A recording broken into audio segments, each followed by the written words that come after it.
latent droning pervades my thoughts, my body, my stomach, my mind, my ego, my life, all so palatable. All jacked up and nowhere to go. I feel myself just beneath the surface, a glimmer of honesty beneath the shroud of lies I've created out of thin air. A shroud I wear to keep my fragile ego safe as it crystallizes beneath a spindly net that keeps my truths obscured and safe from sight. I wage a battle for myself that I've yet to know the result, and the reason that drove me insane in the first place pales in comparison to the solution I derived out of a lost and lonely heart. A latent droning perverts my life as I gamble my health, time, and sanity on all because of a little feeling. The man holds this little feeling in his hands like a spark on a bed of kindling, ever so gently blowing with pursed lips and curled toes, a breath of life. Growing this ember, hypnotized by the glow, orange like a sunset. He stares deep and nurses the little incendiary nymph stronger, pulsing in a rhythm like the forest from what must be God's eyes. This little gift gives meaning to the man and begins to burn a narrative like a tattoo into the man's spirit.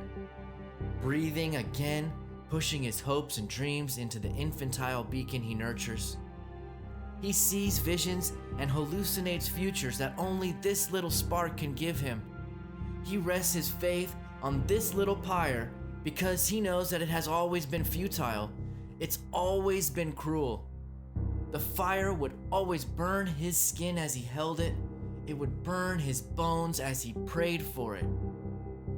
With those same scarred hands, he begins a new journey to build an altar to his heart, speaking the sacred words over and over.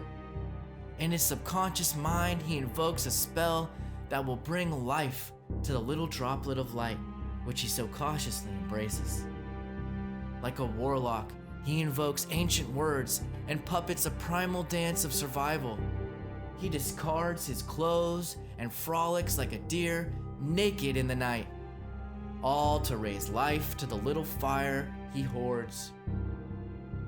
Its potential consuming his being in a torrent of flames which can only exist in his mind.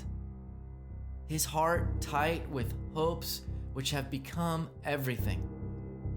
He stretches his soul out over hot coals of his own insecurity, and through the journey he hopes to anesthetize his heart to the bitter and acute despair which has always been there, a shadow he carries secretly and betrayed only by his eyes, a moist and torrential thunderstorm which threatens to extinguish his precious cinders.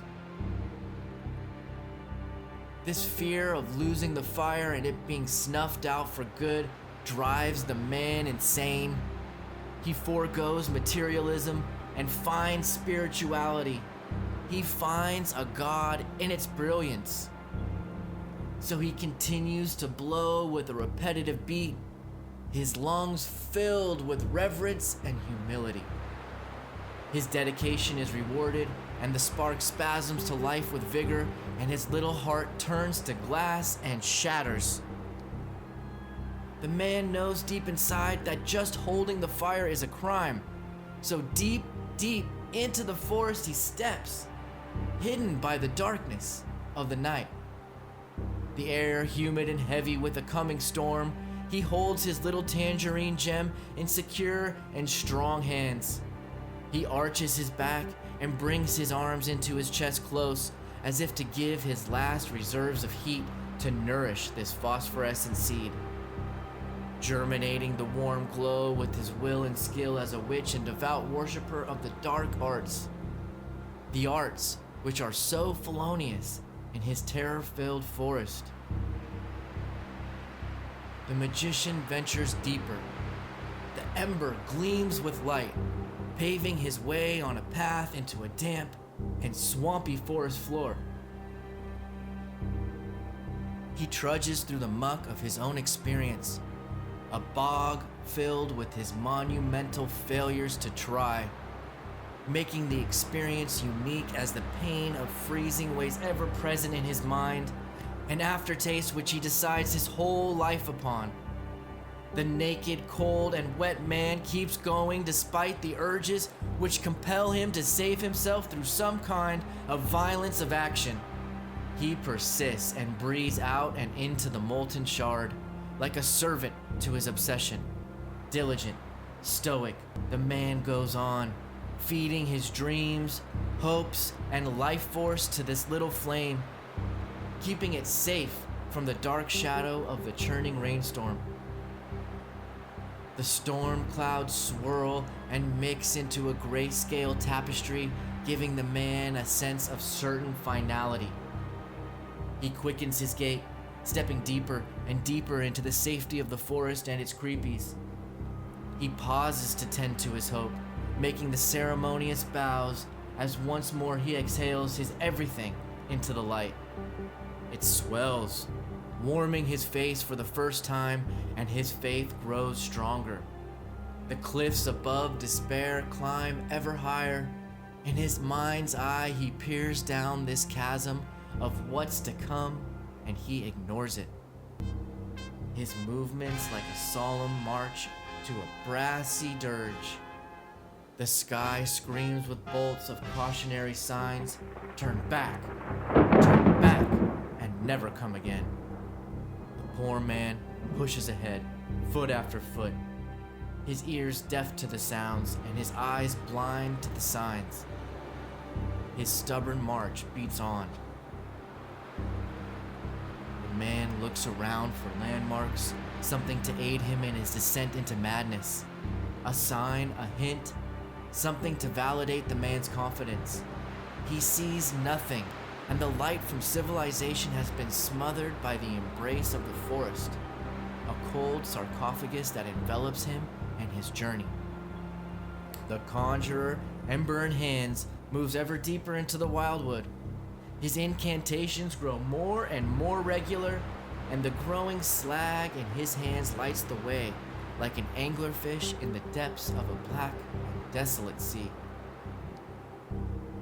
Does the man know where he goes? Does he know when to stop? He refuses reality and presses on, one foot in front of the other.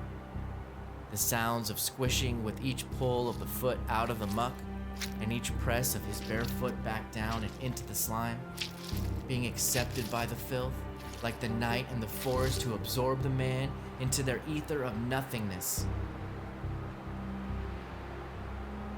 He looks for some wind-safe obstruction, something to hide behind and give his seedling ground to root.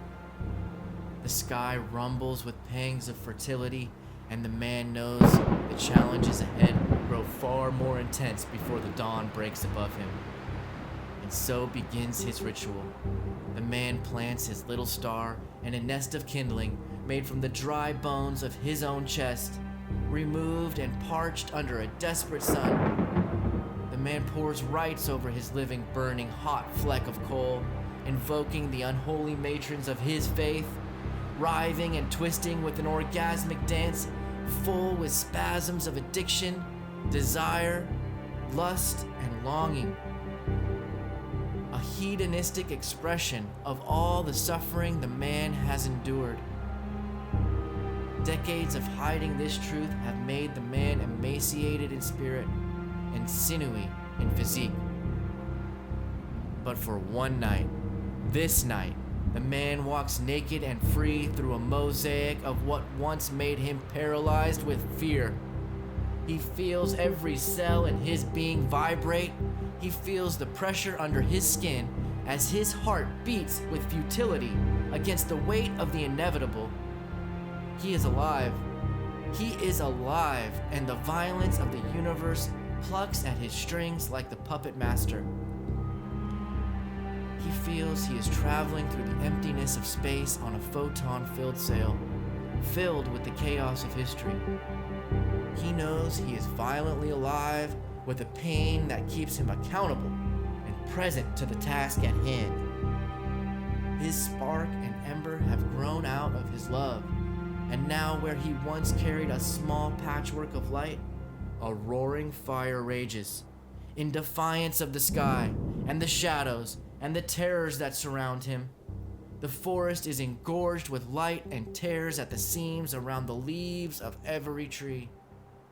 The branches turn in to reach and absorb the light like broth on an empty, starving stomach. The sky opens up with a deluge of water as if to weep for the sorcerer.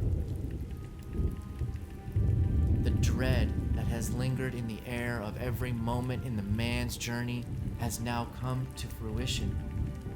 He has fathered the little bead of heat from when once it was just a beat in the man's heart. He has given his life and potential to the red splinter, and it has collected its fees. The fire crackles and gives off steam. It hisses with an anger that makes the firmament pause. The blaze has borne a mind of its own, endowed with faith and love driven out from deep within the man. The alchemist has turned will and emotion into an inferno that gives light and sustenance to a netherworld kidnapped from the sun. The storm flexes with respect for the bonfire that rages, a vortex of energy that burns in defiance of the sky and its trivial machinations. It crackles and roars with a hum like a waterfall, and the man is embraced by his creation. A majestic sacrifice paid to make a journey back to his love, to return himself from the dead to the land of life. The sky wept as the man was engulfed by his own love, and when the sky was done with its fury, neither the man nor the blaze remained. A new, fertile landscape had survived the inferno, with a bright blue sky, no shadows left for the terror to hide. An omnipresent light bathes the new world, revealing all the unique and beautiful details of the once wasteland. The man had sacrificed himself, and as a reward he is to recur once again as someone or something else with a new heart made of fire and not the shards of glass which once rattled inside him.